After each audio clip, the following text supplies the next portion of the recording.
자, 다 같이 한번 인사합니다. 하나님이 집사님을 축복합니다. 하나님은 여러분을 축복하고 여러분의 미래는 밝을 것입니다. 오늘 저는 산 두 개를 소개하려고 합니다. 강원도 정선에 가면 민둥산이라는 산이 있습니다. 높이가 1118m인 것입니다. 이 산은 정상 주변에 나무가 없습니다. 숲도 없습니다. 억새풀만 있습니다. 그래서 여기에는 억새풀 축제는 있습니다. 그래서 이 산의 이름을 민둥산, 나무가 없다, 숲이 없다, 그래서 민둥산입니다. 또 한 산을 소개하겠습니다. 지난 효도관광에 다녀온 하담숲. 우리 어른들은 한 발짝 걸을 때마다 아이고 허리야, 아이고 허리 했던 그 산. 그러나 이 산은 41만 평의 각종 나무와 꽃들을 조성되어 있습니다. 단풍나무, 자작나무, 벚나무, 수련, 진달래. 목사님 다 봤습니까? 저도 어른들 때문에 그냥 모노레일만 타고 내려왔다가 잘 보지는 못했고 인터넷 검색어를 통해 그냥 집어넣은 겁니다. 숲이 우거져 있고 사람들도 많이 왔습니다. 참 역동적인 숲인 것입니다. 오늘 저는 산으로 말씀을 시작했습니다. 왜냐하면 오늘 말씀에도 두 산이 등장하기 때문입니다. 한 산은 민둥산 같은 산입니다. 풀 한 포기가 없습니다. 열매가 없습니다. 풍성함도 없습니다. 생명력도 없습니다. 곤고한 산입니다. 그 산 이름을 성경은 에발산이라고 말합니다. 또 한 산은 하담숲 같은 산입니다. 에발산 반대편에 있는 그리심산입니다. 이 에발산이나 그리심산은 모두 다 세겜이라는 땅에 있습니다. 한쪽은 에발산, 한쪽은 그리심산 같이 마주보고 있는 것입니다. 그러나 성경에 보면 이 그리심산을 뭐라고 표현하고 있냐면 나무가 많다는 것입니다. 숲이 우거져 있고 축복과 풍요의 산이라고 표현하며 그리고 축복을 선포하는 산이라고 표현하고 있습니다. 자, 그리심산 모습인 것입니다. 이게 여러분, 오늘 말씀은 이 산들을 배경으로 시작하고 있습니다. 이스라엘은 아이성의 전쟁에서 여호수아 8장에 대승리를 거두었습니다. 이들은 이제 에발산과 그리심산 앞에 서게 되었습니다. 이스라엘은 전쟁에 승리한 이후에 하나님께 제단을 쌓고 있습니다. 그런데 저는 오늘 말씀을 보면서 이상한 거 하나를 발견했습니다. 그게 오늘 말씀의 시작이었습니다. 그게 뭐냐면 여러분 같으면 풍요의 산에서 제단 쌓고 싶어요? 아니면은 풀 한 폭이 없는 산에서 땡볕 다 맞으면서 제단 쌓고 싶어요? 그리심산입니다. 근데 오늘 말씀을 보면 이상한 게 나와요. 그리심산에다 제단을 안 쌓아요. 어디다 쌓냐 봤더니 에발산입니다. 저는 이게 궁금했던 것입니다. 왜 아이성 전쟁 이후에 이스라엘은 하나님은 그리심산이 아니라 에발산에 제단을 쌓으라 그랬을까? 여러 가지 이유가 있지만 전 두 가지 이유를 찾았습니다. 오늘 그 한 가지를 나눌 것이고 다음 주에 한 번 더 이 말씀을 나눌 것입니다. 두 번째 이유를 나눌 것입니다. 본문 30절을 한번 다 같이 보겠습니다. 한번 읽어볼까요? 그때가 언제입니까? 아이성 전쟁에서 승리했을 때입니다. 그때 여호수아가 이스라엘 하나님 여호와를 위하여 그리심산 에발산에서 뭘 쌓고 있어요? 자, 이게 이상한 것이라는 겁니다. 여러분, 하나님이 에발산에 제단을 쌓으라고 한 이유가 뭐가 있냐는 것입니다. 저는 묵상해봤고 여러 주석책이나 또 강해 설교집을 뒤져봤습니다. 공통적인 얘기를 하고 있었습니다. 그게 뭐냐면 지금 이스라엘 공동체의 상태가 에발산이라는 겁니다. 무슨 말입니까? 여러분, 이스라엘 공동체가 지금 땅이 있습니까? 가나안 땅이 있어요? 자기들이 다 정복했습니까? 현재는 교회 아이성 정도라는 것입니다. 풍부한 자원도 없습니다. 하지만 에발산에다가 제단을 쌓으라는 하신 것은 이제 너희들의 모습이 지금 에발산 같은 공동체이지만 장차 너희들은 그리심산 같은 공동체로 바뀔 거라는 하나님의 약속이 들어있는 것입니다. 할렐루야. 성도 여러분, 이것은 오늘날 교회 공동체를 향한 하나님의 메시지이기도 하는 것입니다. 하나님은 에발산 같은 교회를 그리심산 같은 교회로 바꾸어주고 싶어 하시는 분이신 것입니다. 성도 여러분, 한국교회 안에는 에발산 같은 교회들도 있습니다. 어떤 교회입니까? 풀 한 포기도 없고 열매도 없고 풍성함도 없고 생명력도 없습니다. 또한 그리심산 같은 교회도 있습니다. 축복이 넘칩니다. 은혜가 넘칩니다. 열매가 있습니다. 역동적입니다. 중요한 것은 그리심산 교회에서 신앙생활하는 사람들은 그리심산 같은 인생이 됩니다. 교회 선택 잘 하셔야 합니다. 최근 한국교회의 실체와 앞으로 한국교회에 대한 보고서와 같은 책이 나왔습니다. 두 권의 책인데 제가 읽은 책은 두 번째 책입니다. 2040, 2040, 2020, 2040 이게 이제 첫 번째 책입니다. 두 번째 책은 2020, 2040 한국교회 미래지도라는 책입니다. 최윤식 씨라는 미래학자가 미래를 연구하면서 한국교회를 진단한 책입니다. 이렇게 두꺼운 책입니다. 이 책에서 이건 한국교회 안에 지금 엄청난 반향을 일으키는 책입니다. 한국교회의 위기가 왔다고 설명합니다. 그리고는 또한 해결책도 설명하고 있습니다. 그는 한국교회의 미래를 이렇게 전망하고 있습니다. 자, 미래학자가 미래를 전망하면서 했던 얘기입니다. 첫째, 한국교회는 선방하면 정체다. 선방이란 말은 어느 정도 잘 되면 정체 정도지 그 이상은 어렵다는 거예요. 둘째, 현재로서는 가장 가능성이 큰 시나리오는 한국교회는 심각한 재정위기가 올 것이다. 그럴 수밖에 없는 게, 여러분 한번 생각해 보세요. 우리나라가 현재 경제적으로 쉽지 않아요. 경제가 힘든다는 말은 성도들도 힘들다는 얘기예요. 성도가 힘든다는 말은 교회도 힘들어진다는 얘기입니다. 이해됩니까? 더 큰 문제는 이 책에서 말하기를 지금까지 교회들마다 무분별하게 교회 건축을 해왔다는 것입니다. 왜냐하면 예전에는 십자가만 꽂히면 교회가 됐습니다. 맞지 않습니까? 맞다고 얘기해 주세요. 그리고요, 교회를 크게만 지어놓으면 사람들이 몰렸어요. 네? 아멘. 뭐 아멘까지는 아닙니다. 이건 지금까지 교회를 너무 무분별하게 건축해왔다는 것이 이분의 진단입니다. 그것도 어떻게 지었냐 했더니 교회가 돈이 있어서 지은 것도 아니에요. 은행빚을 내고 지었다는 것입니다. 지난 5년 동안 이 책에서 말하기를 한국교회 연체율이 이자와 원금을 갚지 못한 연체율이 5배가 늘었다는 것입니다. 이자조차 감당할 수 없게 되었다는 것입니다. 그래서 경매로 넘어간 사례가 181건이라는 겁니다. 자, 이게 시작이에요. 2013년부터 제가 이 말씀을 들으면서 어떤 분은 이렇게 말할 겁니다. 넘어가든 말든 나랑 뭔 상관이에요. 이런 분이 있을 거예요. 교회가 잘 되든 말든 나만 잘 되면 되죠. 여러분, 교회가 그리 심산 교회가 되어야, 그 교회에서 신앙생활을 하는 성도가 되어야 여러분 그 안에서 축복을 받는 거예요. 2013년부터 312건으로 늘어서 자그마치 경매로 넘어간 교회가 70%가 증가되었다는 것입니다. 종교단체 전체 경매물이, 자, 불교, 이슬람, 카톨릭, 한국교회 안에 이 모든 경매물 중에서 교회 건물이 80%가 늘어났습니다.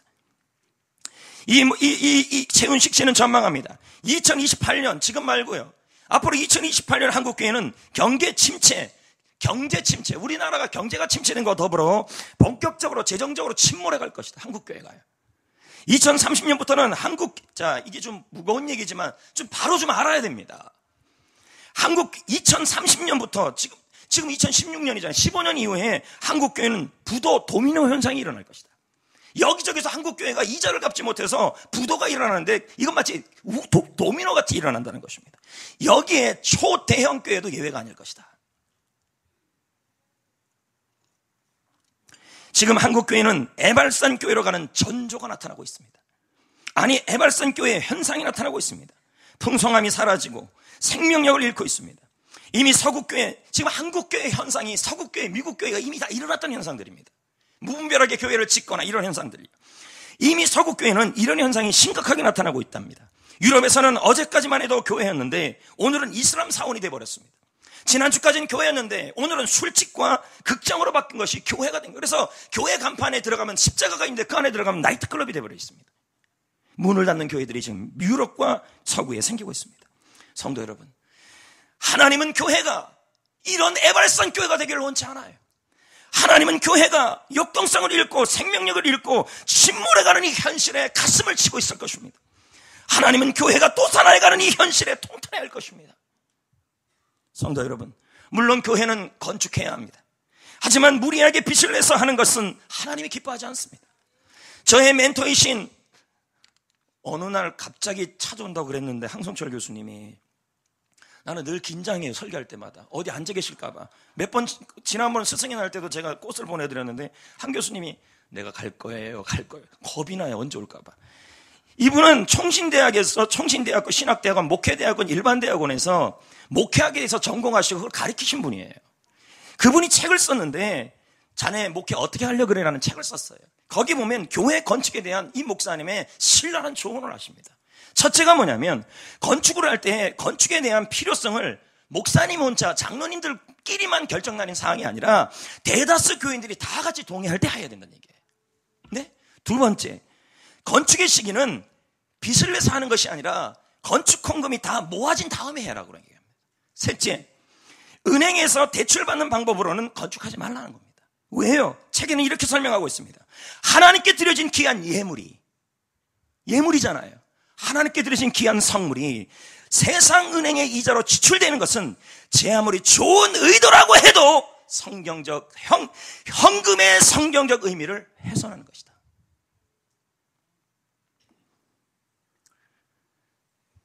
넷째, 교회 건축이 우리 교회와 지역사회의 필요에 얼마만큼 부합하는가를 보고 결정하라. 이것은 이제는 예전같이 교회 건축을 할 때는 아니라는 의미입니다. 그것도 이제는 빚을 내며 교회 건축하는 것은 아직도 한국교회가 장밋빛 미래라는 그 시대를 분별하지 못하고 있기 때문에 그렇게 하고 있는 것입니다. 시대는 예전과 달라졌습니다, 여러분. 상황이 달라졌다는 겁니다. 여전히 한국교회가 십자가만 꽂으면 되는 그런 시대에 교회만 섬기면 은행 이자까지 갚아주는 시대는 지났습니다. 이건 목회자가 바로 분별해야 될 시대라는 것입니다. 여전히 옛날 방식으로 빚을 내며 교회 건축을 고집하는 것은 너무 위험한 시대가 됐다는 것입니다. 이런 상태로 가면요, 한국교회는 애발산교회로 흘러갈 전망이 크다는 것입니다. 여러분, 교회 건축은 참으로 신중해야 합니다. 저 역시 위에 4가지를 고려해서 교회 건축이 해야 될 때가 있다면 그 4가지를 꼭 고려할 것입니다. 저는 교회 건축 하지 말자는 사람은 아닙니다. 그러나 이전에고 하고 싶지는 않습니다. 빚내서는요. 여러분이 드린 그 귀한 예물을 영혼구원을 위해서야지 이자 갚는 데 쓰면 되겠습니까? 기독교 저명 변증학자 필립 얀 씨가 작년에 우리나라를 10월에 내한했습니다. 필립 얀 씨는 대단한 성경학자입니다. 그분이 내한에서 한국교회에 대해서 국민일보에 대해서 국민일보 신문에서 이렇게 진단했습니다. 한국교회가 지금 이 상태가 계속 가면 큰일 난다고 합니다. 한국교회가 변혁하지 않으면 앞으로 한국교회는 텅 빈 유물, 박물관 교회가 될 거라고 진단합니다. 국내의 평가는 한국교회는 지금 애발산 교회로 가는 상황에 처해 있다고 합니다. 하지만 하나님은 지금도 이 한국교회를 바라보시면서 눈물을 흘리면서 애발산 교회가 아니라 그리심산 교회가 되기를 원하고 있는 것입니다. 지금 한국교회 이런 모습을 보면서 얼마나 가슴 아파하시겠습니까?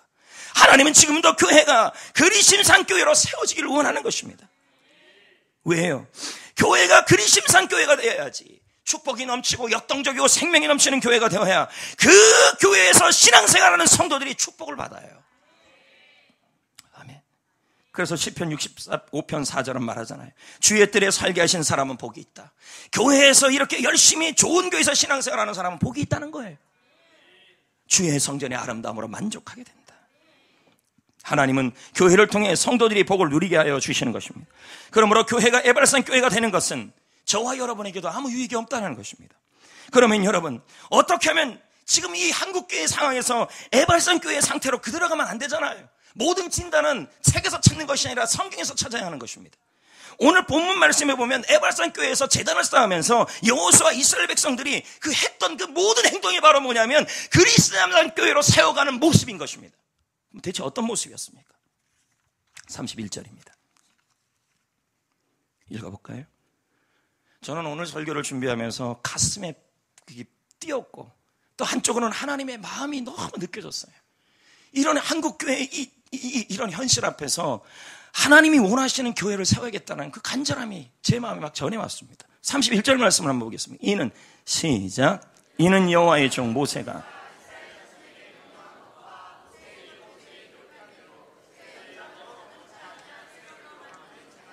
자, 하나님은 에발산에서 제단을 쌓는데 새 현장으로 다듬지 않는 새 돌을 쌓으라 그랬어요. 그래요, 안 그래요? 나왔잖아요, 그렇게 해요. 그럼 이게 무슨 뜻이에요? 이걸 그냥 해석하시면 안 되고 성경적 의미로 해석하셔야 돼요. 근데 강해 설교학자들이나 주석학자들은 뭐라고 해석하냐면 인간의 뜻으로 그대로라는 말이에요, 돌이. 그러면 이거는요, 순수한 거예요. 변형시키지 말라는 거예요. 제단을. 뭔 말입니까? 이걸 이렇게 해석하더랍니다. 인간의 뜻으로 변질되지만은 순수한 복음 그대로 간직하라는 말이에요. 그럼 이게 무슨 뜻이에요? 복음이 중심이 되는 교회, 순수한 복음이 제대로 전해지는 교회, 그 교회를 하나님은 에발산에서 그리심산 교회로 변화시킨다는 말이에요. 최윤식 씨의 또 다른 책이 있습니다. 그 책 이름은 돈의 속삭임, 내가 곧 신이다 라는 책입니다. 그 책에서 최윤식 미래학자는 이렇게 말하는 것입니다. 아마 이분이 목사님일 겁니다. 근데 연구를 워낙 많이 했으니까. 근데 그 책에서 이렇게 말합니다. 서구 교회의 몰락은 500년이 걸렸다. 네? 미국 교회는 300년이 걸렸다. 그런데 한국 교회를 벌어보니 100년이 걸리고 있다. 몰락의 길을 가고 있다. 그러나 걱정하지 말아라. 대안이 있다. 바로 복음 공동체로 돌아가는 것이다. 이제 수평 이동에 관심을 갖지 말고 영혼 구원의 열정에 집중하라. 대안입니다. 최윤식 씨가 미래교회에 대한 대안을 제시하시면서 수평 이동의 교회가 되지 말고, 그러면 결국 뭔 말이에요? 한국 교회를 무너뜨린 가장 주범이 바로 수평 이동을 통한 성장이라고 진단 내리고 있는 거예요. 왜 한국 교회가 몰락했습니까? 수평 이동이었다는 거예요. 복음을 전하는 교회가 아니라, 복음을 붙잡는 교회가 아니라 그저 이동 성장 중심으로 하는 그 교회가 되었기 때문에 한국 교회가 지금 애발성 교회가 됐다는 거예요. 성도 여러분, 오늘 한국 교회가 이렇게까지 애발성 교회가 되어지는 것은 수평 이동을 통한 성장을 당연히 받아들이고 있기 때문입니다. 그리고 이것을 말합니다. 부흥이라고. 제가 어저께 국민일보를 봐도요, 그 교회 재적 성도가요 막 1000명이 넘었다는 목사님들 입에서 이렇게 나와요. 이게 갑자기 교회 하나 짓고 나서. 그럼 이게 뭡니까 대체? 교회 짓고 갑자기 성도가 늘고 재적 성도가 늘어도 재적이 뭐 그렇게 중요합니까? 왔다 가는 게 다 재적인데. 이런 현상이 나타나는 것은 내교회 의식이 사라졌다는 거예요. 이런 현상이 한국교회를 애발성 교회로 만들었다는 겁니다. 저와 친분이 있는 21세기 목회연구소 김대현 소장님의 책이 한 권 있습니다. 그 책은 교회 프린시플입니다. 교회 원리라는 책이죠. 그분은 그의 책에서 이렇게 말합니다. 현재 대부분의 대형 교회들은 이동 성장에 의해서 모여진 교회이다. 진단이에요. 교회 연구가가 하는 말이에요. 왜 안 떠요? 대형 교회, 좀 이따 떠요. 대형 교회일수록 회심교회보다는, 회심교회란 말은 복음을 통해 사람의 인생이 바뀌는 걸 말해요. 그거보다는 이동교인 비율이 높다. 김대원 소장님 말이에요. 현재 한국교회의 위기론에 대해서 가장 심각한 문제는 교회 성장 둔화가 아니다. 김대원 소장님이 말하기를. 그럼 뭐라고 얘기합니까? 한국교회의 위기론의 가장 심각한 문제는 교회 성장의 둔화가 아니라 이동 성장에 의한 교회 성장이라는 말이에요. 대단합니다, 여러분. 이동 성장이 바람직하지 못하다는 그 이유를 3가지를 설명해요. 첫째, 왜 이동 성장 안? 이건 뭐냐면 교회 쇼핑하는 거 말합니다. 마음에 안 들면 교회 옮겨버리는 이런 쇼핑하는 성도들 얘기하는 거예요. 그렇게 하지 말아요. 또 교회도 그걸 주도합니다. 근데 그렇지 말아야 될 이유가 첫째가 뭐냐면 교회 본질에서 벗어나는 일이에요. 왜요? 교회 본질은 복음을 통한 영혼 구원이에요. 아닌가요? 그러나 이동 성장은 복음을 통한 구원이 아니에요. 둘째, 작은 교인들이 희생돼요. 작은 교회들이요. 아닌가요? 자기네 지역에서만 전도하면 되는데 굳이 그것도 전도입니까? 전도지 돌려서 교회 끌어가는 거 밖에 더 냅니까? 자기네 지역은 용인인데 왜 저쪽 지역까지 오냐는 거죠. 그러니까 지역에 있는 작은 교회들이 다 죽는 거예요. 여러분, 교회는 같이 가는 겁니다. 할렐루야. 작은 교회들이 성도들을 왜 끌어갑니까? 그러니까 교회들이 무너지죠. 작은 교회들이요. 셋째 이유가 있습니다. 자꾸 이렇게 이동성장 교회가 되어져 가면요, 교인들이 소극적인 성도들만 양산해냅니다. 무슨 말입니까? 교회가 복음을 온전히 전하지 못하면 예배당 안에 하나님의 일에 무관심하고 그저 예배만 드리는 성도들을 양산해낸다는 거예요. 외형만 켜졌지 실상은 속빈 광정이라는 말을 김대현 소장님이 그의 책에서 그대로 제가 옮겨놓은 겁니다. 김대현 소장은 이동성장이 아니라 복음을 통한 회심성장을 다음과 같이 강조합니다. 회심성장은 복음의 회복이다. 교회 회복의 보물이 바로 회심성장이다. 교회는 회심을 일으키는 생명변화의 산실이 되어야 한다. 교회는 무조건 100명, 500명, 1000명이 아니라 회심이 몇 명 있는 자가 염두에 둬야 된다. 재적 성도가 몇 명이냐? 우리 교회요, 목사님들 입에서 우리 교회 재적 성도가요 1500명으로 늘었어요. 그거 중요하지 않아요. 제가 여기다가 등록한 거 하나도 카운트 안 세요. 하나도 중요하지 않아요. 중요한 건 몇 명을 구원받아 그 사람이 세례받고 변화되느냐가 진짜 중요합니다. 여러분, 우리 교회 성도들은 이제 시각을 바꿨으면 좋겠습니다. 그러나 한국교회 99.9%는 제가 말한다 이런 시각들입니다. 리고렌 목사님도 같은 말을 합니다. 교회의 성장은 회심에 의한 것이지 다른 교회에서 이전한 교인들로 되는 것이 아니다. 전도는 어명이다. 김두식 목사는 말합니다. 한때 1000명이 넘던 미국 교회가 지금은 할머니 몇 분이 모이는 교회가 되어 있다. 이게 뭐예요? 유물교회라는 거죠. 이유는 하나다. 복음의 능력이 희미해지고 전도하지 않았기 때문이다. 전도 자꾸 강조하니까 성도들이 싫어하는 거예요. 그러니까 그 얘기를 안 하는 거예요, 목사님들이. 그러니까 어떤 일이 났어요? 서구교회가 몰락해버렸다는 것이 김두식 씨 목사의 진단입니다. 한국교회를 내방한 기독교 변증학자 필립 얀시는 계속 말합니다. 한국교회가 닥친 가장 큰 도전은 교회의 존재 이유를 잃어버렸기 때문이다. 성도들이 편안을 찾으니까 자꾸 편안한 얘기만 하는 거예요. 복음을 강조하면 불편하니까 얘기를 안 해버렸어요. 그러니까 교회가 본질을 잃어버리니까 에발산 교회가 되고, 에발산 교회가 되니까 교회가 생명이 없으니까 그런 교회에서 신앙생활하는 사람들은 힘이 없고 복이 없다는 말입니다. 휠리미안 씨는 말합니다. 나는 세계를 다니면서도 지금도 복음이 살아 숨쉬고 변화시키는 복음의 능력이 있는 교회를 봤다는 거예요. 있습니다, 여러분. 그런 교회들이. 김두식 목사님은 더 구체적 대안을 제시합니다. 한국교회 위기를 타파할 해결책은 하나다. 초대교회처럼 전 교인이 전도가 회복되는 것이다. 이 말에 공감합니다. 교회 차원에서 전도를 훈련하고 전도하며 온 교회가 함께 복음을 전하는 것이다. 김두식 목사의 말입니다. 성도 여러분, 한국교회가 에발산교회에서 그리심산교회가 되려면 복음의 공동체를 회복해야 합니다. 수평이동을 통한 성장은 더 이상 안 됩니다. 그래서 저는 우리 성도들에게 말합니다. 믿는 사람 전도하지 말아라. 네. 그리고 혹시 제가 교회를 건축하는 일이 있어도 남의 교회 성도 끌어오려고 건축할 이유는 없습니다. 그럴 마음도 없고요. 우리 장로님들도 그런 마음 없을 겁니다. 수평이동을 통한 성장을 교회 부흥으로 보는 시선도 이제 버리십시오. 이러면요, 교회가 에발산 교회가 돼버립니다. 복음을 전하고 복음을 섬기는 순수한 복음 공동체로 회복되어 가야 하는 것입니다. 하나님은 지금도 복음을 전하는 복음 중심의 교회를 그리심산 교회로 만들어 가시는 분이십니다. 할렐루야. 그리고 그런 교회에서 신앙생활하는 성도들은 어떤 일이 나냐면 하나님께서 그리심산 인생이 되게 하여 주십니다. 교회 선택 잘 하셔야 돼요. 편안한 교회 찾지 마십시오. 성경적 교회를 찾으셔야 돼요. 둘째, 하나님께서는 어떤 교회를 그리심산 교회로 바꿀까요? 33절을 보세요. 자, 에발산에서 했던 거 그대로 하시면 돼요. 뭡니까? 온 이스라엘과 장로들과 관리들과 재판가들과 본토인들뿐만 아니라 이방인까지 여호와의 언약궤 레위 제사장들 앞에서, 교회 앞에서 좌우에 섰다, 이렇게 나와요. 여러분, 언약궤는 하나님의 말씀이잖아요. 그리고 그 언약궤를 맨 제사장들 앞에서, 그런데 온 이스라엘이 서 있어요. 이방인들까지 서 있어요. 이것은 언약궤를 맨 제사장들 앞에서 하나가 되었다는 말입니다. 언약궤를 진 말씀을 맨 제사장들 앞에서 하나가 되라는 의미입니다. 성도 여러분, 하나님께서는 목회자에게 말씀을 주십니다. 하나님은 목회자에게 비전의 말씀을 주십니다. 목회자는 말씀을 메고 있습니다. 목회자는 비전의 말씀을 메고 있습니다. 하나님은 온 성도들이 비전의 말씀 앞에 하나 되기를 원하시는 것입니다. 하나님은 온 성도들이 비전의 말씀을 메고 있는 목회자와 한 마음이 되기를 원하고 있는 것입니다. 그때 에발산 교회는 그리심산 교회로 바뀔 것이고, 그런 교회에서 신앙생활하면 그리심산 인생이 될 거라는 것입니다. 성도 여러분, 예수님이 십자가에 달리기 전에 마지막에 드린 기도가 뭔지 아십니까? 예수님의 기도는 다 이루어졌어요. 요한복음 17장 기도 중에서 이루어지지 않은 기도가 하나 있어요. 제자들이 서로 간에 특권을 차지하려고 싸웠습니다. 하나 되지 못했습니다. 하나님 나라가 도저히 이래서는 확장될 수 없었습니다. 그래서 요한복음 17장 11절에 예수님이 기도를 합니다. 대제사장 기도를 합니다. 이렇게 해요. 아버지여, 그들도 하나가 되게 하옵소서. 토미 테너는 말하기를 유일하게 이루어지지 않는 기도가 이 기도예요. 지금도 하나님 예수님은 우편에서 이 기도를 하고 있다는 거예요. 하나 되는 기도. 비전 앞에 온 교회가 하나 되어야만 에발산 교회가 그리심산 교회가 된다는 거예요. 토미 테너는 그의 책에서 말합니다. 불화는 교회를 먹어치운다.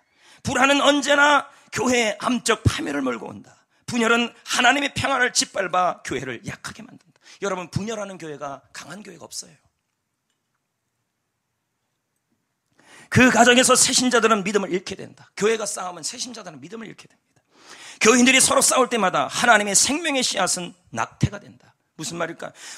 부부가 서로 맨날 싸우는데 임신한 상태에서 맨날 싸우면요, 아이는 낙태합니다. 하나가 안 되면요. 교회에 대한 중대한 도전이다. 하나님은 연합이 있는 곳에 새신자를 보낸다. 하나님은 연합이 있는 곳에 부흥을 옮겨버린다. 연합은 부흥의 산물이 아니라 연합해야, 단결해야 부흥이 머물 자리가 생긴다. 연합을 추구할 때 부흥을 위한 필요한 그릇이 만들어진다. 토미 테니의 하나님의 드림팀이라는 책에 나온 얘기입니다. 하나님의 드림팀은요, 연합하는 곳이라는 거죠. 사도 바울 역시 고린도전서 1장 10절은 말합니다. 형제들아, 내가 우리 주 예수 그리스도의 이름으로 너희를 고나느니 너희가 모두가 같은 말을 하고 너희 가운데 분쟁이 없이 같은 마음 같은 뜻으로 온전히 합하라. 여러분, 고린도 교회는요, 바울파 에발로파래요. 바울파, 게바파, 예수파 파들이 너무 많았어요. 그러니까 사도 바울이 지금 하나가 되지 않는 교회를 향하여, 고린도 교회를 향하여 간절하게 호소하는 겁니다. 공동 번역은 더 잘 해석해놨습니다. 형제 여러분, 나는 주 예수 그리스도의 이름으로 여러분에게 호소합니다. 바울이 간절히 호소한 거예요. 여러분은 모든 의견을 통일시켜 갈라지지 말고 같은 생각, 같은 뜻으로 굳게 단합하십시오. 단결하십시오. 하나님은 목회자에게 비전의 말씀을 주십니다. 하나님은 비전의 말씀을, 목회자는 비전의 말씀을 메고 있습니다. 저는 그 말씀을 메고 있습니다. 하나님은 모든 성도들이 비전의 말씀으로 하나 되기를 간절히 원하십니다. 하나님은 모든 성도들이 비전의 말씀을 메고 있는 목회자와 하나 되기를 원합니다. 같은 말, 같은 마음, 같은 뜻으로 가기를 원하는 거예요. 역사를 가르치는 설민석 씨는 이런 말을 합니다. 제가 이제 이분이 뭐 강의한다 그러면 반드시 봅니다. 어쩌다 어른, 이번 주 나온 거예요. 거기 보면 이 얘기를 해요. 작은 변방의 나라 신라가 삼국을 통일할 수 있었던 것이 이유가 있다는 거예요. 여러분, 신라는 저쪽 변방이잖아요. 고구려, 백제, 너무 어려워요? 고구려는 중국 가까이 있고 백제도 중국 가까이 있잖아요. 선진 문물이 들어오는 유일한 그 나라들이기 때문에 굉장히 빨리 변화가 일어났어요. 신라는 저쪽 시골 겉에기, 요즘은 바뀌어서 경상도가 세졌나요? 하여튼 뭐 그렇습니다. 그런데 그 연약한 변방의 신라가 삼국을 통일할 수 있는 유일한 이유가 뭐냐면 단결이라고 얘기를 해요. 어떻게 해요? 하랑도를 중심으로 단결할 수 있었기에 삼국을 통일할 수 있었다는 거예요. 그러면서 그분은 말하기를 조직의 단결은 나라를 흥국하게 만들고 조직의 분열은 나라를 경국하게 만든다. 기울어지게 한다. 교회도 마찬가지예요. 비전의 말씀으로 단결하면 우리 교회는 그리심산교회로 변해될 겁니다. 그러면 어떤 분이 그래요. 나는 단결하기 싫은데요. 여러분, 하나님은 그렇게 말하지 않아요. 재단을 쌓으라는 말은, 에발산의 재단을 쌓으라는 말은 이 교회를, 그리심산 교회를 만드는 일에 내가 동역하고 동참하고 하나 되라는 말이에요. 구경꾼으로 있지 말라는 얘기예요. 내가 그 일에 동참하면 형통해져요. 시편 122편 6절을 말합니다. 예루살렘을 위하여 평안을 구하라. 이게 뭘까요? 연합하라는 얘기죠. 하나 되라는 얘기죠. 예루살렘을 사랑하는 자는 형통하다. 하나님의 비전의 말씀으로 하나 되는 일에 동참하는 사람들은 하나님이 형통을 약속하고 있다는 말이에요. 여러분, 다음으로 하나님은 어떤 교회를 그리심산 교회로 바꿔갈까요? 34, 35절입니다. 읽어봅니다. 그 후에 시작. 그 후에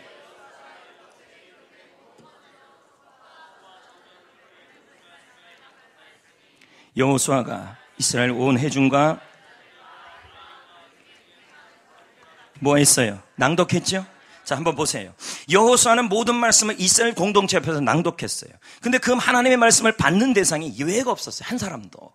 자, 회중, 여자들, 아이들, 거류민들 모두 그 말씀을 들었다는 거예요. 그럼 이게 무슨 말씀이에요? 모든 백성은, 하나님의 백성은 하나님의 말씀을 듣고 배워야 함을 알려준다는 거예요. 하나님의 백성은 한 명도 예외 없이 하나님의 말씀을 배워야 된다는 얘기예요. 듣고. 자, 이것은 에발산 교회가, 그리심산 교회가 되려면 말씀을 통한 훈련을 받음으로 믿음이 성장하는 교회가 되어야 함을 보여주고 있는 거예요. 좀 전에 살펴본 한국교회 2040 책을 보면 오늘날 한국교회 위기의 진원 중에 하나를 교회다움의 상실이라고 말합니다. 교회가 교회다워야 되는데 그걸 상실했다는 거예요. 그는 교회다움으로 돌아가야 함을 강조하면서 교회다움은 본질로 돌아가라는 얘기입니다. 그 본질이 뭐냐 했더니 최윤식 목사는 목사인지 어쩐지 제가 아주 모르겠어요. 말씀으로 사람을 세우는 사역이라고 말하고 있습니다. 제자훈련을 얘기하죠. 성도 여러분, 제자훈련은 왜 해야 할까요? 제자훈련은 누가 받아야 할까요? 로마서 8장 29절에 말하기를 하나님은 미리 아신 자를 또한 그 아들의 현상을 본받게 하기 위해서, 제자되게 하기 위해서 미리 정했다는 거예요. 이 말은 뭐예요? 우리가 정해지고 구원받고 예수 믿게 된 모든 사람들은 한 사람도 예외 없이 다 하나님 앞에 말씀으로 훈련받아 믿음이 성장되어야 됨을 얘기하고 있는 거예요. 누군 받고 누군 안 받고가 아니라는 거죠. 그래서 부산 호산나교회 원로 목사인 최홍준 목사는 그가 쓴 책이 한 권 있습니다. 그 목사님이 쓴 책에 보면 제자 훈련을 해야 될 이유를 설명합니다. 이분 역시 부산에 있는 호산나교회 원로 목사지만 사랑교회 부목사로 있었습니다. 오카나 목사님 밑에서. 제자 훈련 받아야 될 이유 첫째를, 예수님을 믿어 천국 구원받았다는 것이 죽어서 천당이 나가고 이 땅에 살 동안 죄를 덜 짓고 살자는 소극적 생활 방식만을 말하는 것이 아니다. 예수의 제자, 그리스도의 제자로 역동적인 삶을 살아야 된다는 것이 예수 믿는다는 이유라는 거예요. 둘째, 제자의 삶은 선택이 아니다. 예수님의 명령이다. 모든 성도들을 향한 특별 명령이 아니라 일반적으로 다 해당되는 명령이라는 거예요. 따라서 제자로 살아도 좋고 안 살아도 그만인 것은 아니다. 셋째, 제자는 가만히 앉아서 되는 것이 아니다. 목사님이 말합니다. 예수님에 대한 것을 배우고 예수님에 대해 본받기 위한 규율을 있어야 한다. 넷째, 주님은 이 훈련을 어디다 부탁했냐면 교회에 부탁했다. 사도들은 이 훈련을 교회의 사명의 가장 핵심적 부분으로 이해했다. 그러므로 오늘날 우리도 그렇게 하는 것이 마땅하다. 교회가 해야 될 가장 본질의 일이 바로 뭐냐면 제자 훈련이라는 거예요. 제자 훈련은 하나의 목회 방법이 아니다. 여러 목회 중에서 하나가 아니라 제자 훈련은 목회의 가장 본질이라는 거예요. 유일한 거예요. 유일한 거예요. 하나님은 훈련을 통해 믿음이 성장하는 교회가 되기를 소원하십니다. 하나님은 훈련을 통해 일꾼을 세우라 그럽니다. 내가 이것을 디모데후서 4장 6절을 깨우치면 예수 그리스도의 좋은 일꾼이 되어 믿음의 말씀과 내가 따르는 좋은 교훈으로 양육을 받으라. 여러분, 이 말이 무슨 말이에요? 바른 성경에서는 하나님의 좋은 일꾼은 훈련을 통해 세워져야 된다는 얘기를 얘기하고 있는 거예요. 항성철 교수님도 그의 책에서 똑같이 얘기합니다. 앞으로 교회 직분자를 세울 때에는 선출 후 훈련은 권장할 바가 아니다라는 거 얘기합니다. 먼저 훈련이 된 사람을 재직으로 세워야 한다는 얘기예요. 하지만 대부분의 성도들은요, 뭐라 얘기한 줄 아십니까? 훈련을 싫어해요. 그리고 뭐라 그러는지 아세요? 편안한 교회를 원해요. 편안한 교회. 제자 훈련 안 해도 되는 교회. 그래서 어떤 분은요, 막 월반을 원해요. 바로 막 여기 저 앞에 또 앉아 계신 분도 있는데 나는 바로 월반하고 싶어. 이런 분들도 막 있어요. 목회자도 우리 교회는 설교만으로 충분하다고 말하기도 합니다. 우리 교회는요, 설교만 잘해도 은혜가 돼서요, 성도들이 모여와요. 막 이렇게 얘기합니다. 여러분, 틀린 말은 아니에요. 말씀으로도 은혜를 경험할 수 있어요. 예수님도 설교를 통해 말씀의 은혜를 끼쳤어요. 그러나 예수님은 설교가 아니라 훈련을 통해 제자를 세웠다는 걸 기억하셔야 돼요. 만약 교회가 이 부분을 관가하고 성도들이 원하는 교회를 자꾸 세워버리면요, 목사가 원하는 교회도 안 돼요. 성도가 원하는 교회도 안 돼요. 편안한 교회 자꾸 세우면 안 돼요. 하나님이 원하는 교회를 세워야 그리심산 교회가 되고, 그리심산 교회가 돼야 결국 성도들이 형통해지는 거예요. 만약 교회가 이 부분을 간과하게 되면요, 교회는 반드시 힘을 잃게 됩니다. 성도는 힘없는 기독교인이 됩니다. 교회의 크기요, 편안한 교회요, 이동 성장이요, 거기에 집중하면요, 교회는, 한국 교회는요, 그리심산 교회로 세워지기가 어려워요. 성경에서는 그렇게 말하고 있지 않아요. 최은식 씨는 그의 책에서 다시 한번 말합니다. 한국 교회의 혼란의 출발은 영적 침체이다. 기복주의 신앙, 물질 만능주의, 침체된 기도, 훈련의 부재, 그저 편안한 대형교회부터 다 그렇게 합니다. 성도들에게 부담 안 주는 설교만 자꾸 합니다. 훈련의 부재, 가로 열고 부흥의 중심의 교회. 침체에 빠지니까 부흥회를 통해 자꾸 세우려는 것입니다. 대부분의 교회들은 안정지향적 교회를 만들어가고 한다. 최훈식 씨의 얘기예요. 대부분의 교회들이 어떤 교회를 만들어야 성도들이 원하는 안정적 교회예요. 편안한 교회를 자꾸 만들어간다는 거예요. 안정이란 기존에 있는 떡덩이, 은혜 덩어리 서로 나눠 먹고 사는 전락하는 그 의미를 얘기하는 거예요. 이거 들으면서도 이렇게 얘기하는 분도 있어요. 내가 그렇게 만들고 나랑 뭔 상관이야, 자꾸 그러시는 분들이 있어요. 여러분, 같이 교회를 세워가야 그 세운 일에 동참하는 사람에게 하나님은 뭐 하시냐면 형통하게 은혜를 주십니다. 바로 이 안정적 교회를 만들어가는 것이, 편안한 교회를 만드는 것이 교회의 수명을 단축시키고 소멸하게 만든다. 성도들의 영성도 침체한다. 자꾸 편안한 교회를 만들어가면 성도들의 영성이 약해져요. 자, 보세요. 어항 속에 있는 고기는요, 에버랜드에 있는 사자는요, 우리 안에 사자예요. 나가면 고기 한 마리 못 잡아먹어요. 편안하면요. 그러나 야생에서 산 사람들은요, 훈련받은 것 이겨냅니다. 세상에 이기는 힘 없어요. 오늘날 크리스찬들이 너무 힘이 없어요. 고난만 있으면 죽는다 그러고, 힘들다 그러고, 죽겠다 그러고, 인생 끊겠다고. 책에서 뭐라고 얘기합니까? 자기의 소견에 오른 대로 믿는 교인들, 자기가 생각한 교회를 계속 얘기해요. 목사님한테도 나는 교회가 이러면 좋겠다, 다리까지 떨면서 얘기를 합니다. 자기가 원하는 교회를 왜 자꾸 세우려고 그러니까 이건 사상이랑 똑같은 거예요. 자기의 소견에 오른 대로 교회를 자기가 왕인 교인입니다. 지금 최윤식 씨가 말하는 거 이게요. 무기력하고 무능한 교인들만 대량 생산했다. 그동안 한국 교회는 성장의 한계를 극복하기 위해 예배당을 새롭게 건축하고 집중 투자했다. 그래서 오히려 과도한 부채가 생겼다. 깊이 있는 영성을 무시했다. 성도 여러분, 지금까지 한국 교회는 수평이동, 예배당 건축, 편안한 교회를 만들려고 집중했습니다. 훈련을 통해, 자, 교회 건축하는 교회들 보세요. 또 수평이당하는 교회들 보세요. 편안한 교회들 보세요. 영혼구원을 위해서 우리 교회 같이 이렇게 몸부림치지 않아요. 훈련을 위해서 담임 목사가 이렇게 열심히, 죄송해요, 이렇게는 아닌데, 훈련을 통해 믿음에 집중과 성장에 집중하고 있지 않아요. 만약에 교회가 자꾸 이런 형태로 가게 되면요, 우리 한국 교회는요, 텅 빈 유물의 교회가 될 거라는 것이 바로 최윤식 씨뿐만 아니라 대부분 교회 학자들의 진단이에요. 하지만 하나님은 우리 모두 훈련을 통해 믿음이 성장하는 교회를 만들어가기를 원합니다. 물론 훈련 받는 건 불편해요. 맞잖아요. 제자 훈련 불편해요, 안 불편해요? 불편한데 저렇게 말한 분들은 안 받는 분들이 저렇게 얘기할 수도 있어요. 제자 훈련은 불편해요. 하지만요, 훈련은 미래를 편안하게 만들어요. 유영만 씨는 그의 심리학책에서 말합니다. 오늘의 작은 불편을 견디는 것이 내일의 시작을 편안하게 만든다. 군인이 훈련을 불편하다고 훈련받지 않으면 전쟁터에서 죽습니다. 훈련은 불편해도 해야 하는 겁니다. 성도 여러분, 교회는 유람선이 아닙니다. 교회는 군함입니다. 오늘의 교회 이재원 목사도 교회는 군함이라고 그랬고, 이 땅의 교회는 조직신앙이나 성경에서 말하기를 전투적 교회라는 얘기로 표현합니다. 전투적 교회란 말은 교회는 군함이라는 얘기입니다. 왜냐하면 이 세상이 어떤 곳입니까? 영적 전쟁터입니다. 이 세상은 싸움터입니다. 나가보세요. 고난 그리고 사랑관계 수많은 영적 전쟁들이 많아요. 그런데 여러분, 훈련 안 받고 성도들이 와갖고 훈련 없이 나가면요, 여러분 백전백패예요. 삶의 현장에서 패배하고 마는 것입니다.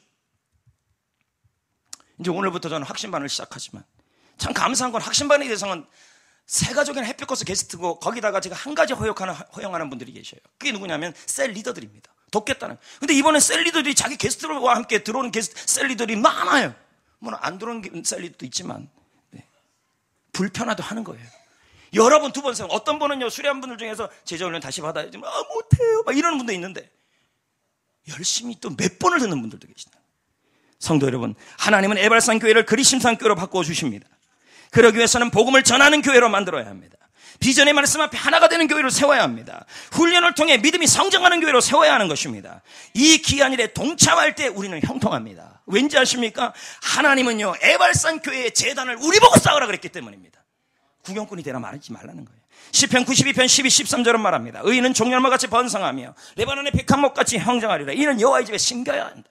심겨다는 말이 뭐예요?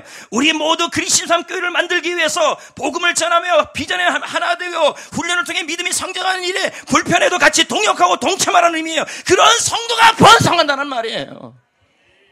아멘. 성도 여러분, 주님이 원하는 교회는요, 큰 교회가 아니에요. 작은 교회도 아니에요. 그럼 어떤 교회? 성경적 교회예요.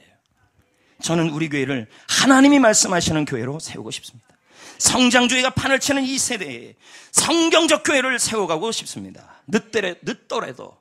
자, 보세요. 우리 해피코스 하는 거 보세요. 얼마나 더뎌요. 늦어요. 근데 늦더라도 바르게 가고 싶어요. 바르게. 성과주의보다는 하나님이 원하는 교회를 세우고 싶은 거예요. 위기 속에서 있는 한국교회에 대하여 우리 교회가 올바른 대안을 제시하고 싶어요. 우리 장로님들 그렇게 기도하잖아요. 저는 이번 주부터 전도 양육 컨퍼런스로 전국을 갈 겁니다.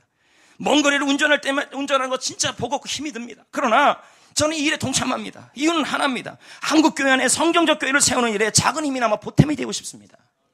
성도 여러분, 하나님이 원하는 교회를 세우면 하나님은 반드시 우리 교회를 그리심산 교회로 바꿀 것입니다. 숲이 우거지고, 아멘, 축복이 넘치고, 할렐루야, 열매가 넘치고 형통이 넘치는 그리심산 교회로 세워갈 것입니다. 여러분들은 이런 교회 안에서 번성하게 될 것이라는 것입니다. 그러기 위해서는 재단은 우리가 쌓아야 합니다. 주님이 원하는 교회로 만들기 위해서 멀리서 구경하지 마시고 복음 앞에 함께 하시고 비전 앞에 하나가 되시고 훈련 앞에 동역하셔야 할 줄 믿습니다. 동참하는 사람에게, 동역하는 사람에게 하나님이 일을 이루어가는 거예요. 먹고 살기 바빠도 교회가 잘 돼야 나도 잘 되는 겁니다. 현재 우리 교회는 이 세 가지를 잘 해나가고 있습니다. 노방전도 관계전도를 통해 해피코스를 진행하고 있습니다. 세례주고 있죠. 등록수보다는 한 사람을 구원하여 세례주는 예수님의 명령에 집중하고 있습니다. 아멘. 그러니까 우리 교회 성도들 전체들은 말을 할 때, 다른 교회 말할 때, 신문 볼 때도 뭐 볼 때도 아우 저게 갑자기 막 교회 짓고 나더니 부흥됐다. 자, 좋은 증상 아니에요. 알겠습니까? 이 생각들을 잘 바로 하셔야 돼요. 그리고 끊임없이 제자 훈련을 하고 있는 교회입니다. 전 성도들이 비전의 말씀 앞에 하나가 되고 연합하고 있습니다. 이 모든 일을 묵묵히 동역해 주신 여러분들에게 전 늘 감사합니다. 그리고 하나님이 이끌어 가셨습니다. 드디어 오늘 해피코스 수료식 하는 날입니다. 그동안 우리 교회 모든 성도님들은 기도로 힘이 되어 주셨습니다. 100여 명의 스태프들은 행복한 인생을 만드는 데 도와왔습니다. 저는 스태프들에게 너무너무 감사하고 있습니다. 게스트들의 고백들은 저를 벅차게 합니다. 어떤 분은 절망 속에 있었습니다. 그런데 지금은 복음으로 행복해졌대요. 어제 우리 위로해야 하는데 어떤 분이 저한테 이런 말을 하더라는 것입니다. 회사에 한 사람이 있었는데 직장을 보냈는데 직장 오기 전에는 정말 좀 3부 때는 얘기 안 할 겁니다. 그분이 올 거니까. 정말 뭐 회사 일도 못하고 뭐 속도 썩이고 뭐 우울하고 그랬는데 해피코스 8주 하는 동안에 식당 아줌마가 입에서 이런 말이 나온다는 거예요. 식당 아줌마 입에서 제가 바뀌었다는 거예요. 청년인데 애가 바뀌었대요. 해피코스 펜테코스가 그렇게 대단하다는 거예요. 어떤 분은 외로움 속에서 주님이 함께 하심이 믿어진대요, 지금은요. 어떤 분은 불안 속에 있었는데 담대함이 생겼대요. 어떤 분은 힘들고 지쳤는데 이제는 웃음과 희망이 생기기 시작했대요. 또 해피하시면서 시작하면서 2명의 게스트가 매주 저한테 기도받으러 온 게스트들이 있었어요. 2명이요. 한 분은 어제 잠깐 들었더니 병원에 그렇게 갔는데도 임신이 안 돼요. 근데 지난주에 연락이 왔어요. 임신이 됐대요. 뭐 권목사가 능력이 있다고 이 손이 무슨 삼신할매 손입니까? 그거 아니에요. 하나님이 복음 안에 가니까 기뻐하신 거예요. 태문이, 그럼 그 집은 지금 뭐가 됐어요? 진짜 해피코스가 됐어요. 해가 생겼대요. 의사도 못하는 일을 하나님이 하신 거예요. 복음이. 한 분은 아토피병이 있었는데 8주 내내 기도를 와서 8주인지 한 6주부터 계속 기도를 받았어요. 받았는데 지금은 여기가 많이 좋아졌다는 거예요. 야, 이거 대단하지 않아요? 이게 바로 생명이 있는 교회 아닙니까? 복음이 아니면 불가능해요. 부흥이 한다고 되겠어요? 그동안 해피코스와 새가족 가정을 담은 영상을 잠깐 보여드리겠습니다. 하나님께 영광의 박수 올립니다. 저는 이 찬양을 부르고 오늘 설교를 말씀을 전체 마무리하려고 합니다. 이게 이제 우리의 고백이기도 하고 성도들의 고백이 다 같이 한번 불러보겠습니다.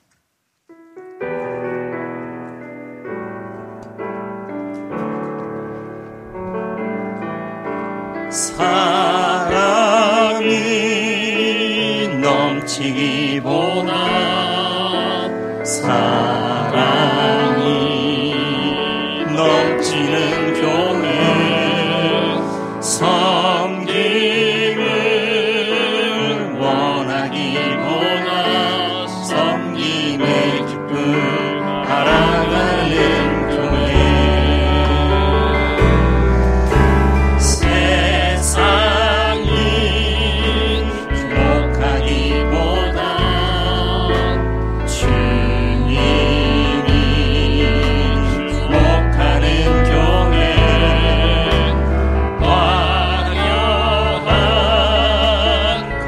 겉모습보다 중심이 주를 향한 교회